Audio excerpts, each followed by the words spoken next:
Suami isteri dalam keadaan junub pada malam bulan Ramadan, esoknya mereka lupa mandi wajib. Ketika buka baru sedar mereka dalam keadaan junub. Apakah hukum puasa mereka? Apa lek benar dia ni? Suami isteri junub pada malam hari 3 Ramadan, lepas tarawih junub. Okey? Patut dia tarawih laju ke? Faham? Balik tarawih tak ada witir, junub dia. Ni orang asam kumbang punya soalan. Lepas mandi junub, dia tidak, lepas berjunub tidak mandi. Sedangkan mandi itu wajib.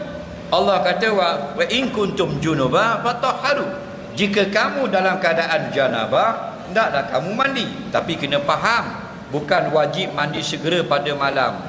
Boleh kita tunda esok hari. Okey? Jadi dia pun tak mandi lagi.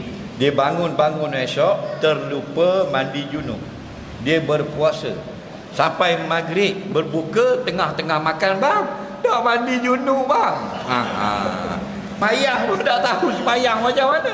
Subuh, zuhur macam mana pun tak mandi.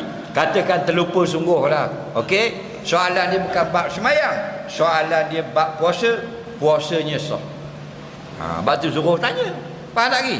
Dia tukang tanya ni banyak dapat pahala. Betul tak? Semayang, puasa sah. Kenapa? Kerana tidak menjadi syarat sah puasa suci daripada hadas yang besar. Syarat sah puasa suci daripada haid dan nifas saja. Ada pun semayang tidak sah. Kerana syarat sah semayang suci daripada hadas. Faham lagi? Okey. 10 perkara haram ketika junub, termasuk perempuan yang haid. Okey. Kalau perempuan, bini kita, anak perempuan kita haid, nifas, 10 perkara haram, termasuk berpuasa. Okey. Tetapi 2 perkara jadi harus walaupun sebelum mandi, dengan syarat sudah kering darah, iaitu puasa dan talak. Jadi orang yang malamnya berjanabah, junub hadas sah, terlupa mandi junub, esok berpuasa, sah puasanya dengan syarat dia sudah berniat sebelum subuh. Jelas?